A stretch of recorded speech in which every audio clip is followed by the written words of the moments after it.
ভাই সব চাইতে দুঃখের বিষয় ভাই, তুই ধক্কা দেবা, সব চাইতে দুঃখের বিষয় বেচারা কাপড় ভিজাইছিল, সিগারেটের ফুল প্যাকেট নতুন প্যাকেট আনি দোকান তুন জন্য রেখে ভিজাই দিছে। আয় হায় হায় হায়, এই লোকের তো হুনে ডাইরেক্ট আলাগ হয়ে গেছে।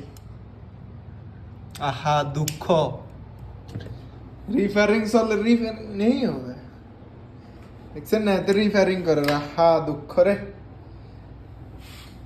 ওই সান ফুল প্যাকেট ভাই 2 7 6 8 10 12 14 16 18 এত রাতে একটা 20টা বরাবর 20টা। আহা দুঃখ, সব ছাত্র এর থেকে বড় দুঃখ আর কি আছে ভাই। এই যে পানি খায় একদম সেই হয়ে গেছে ভাই।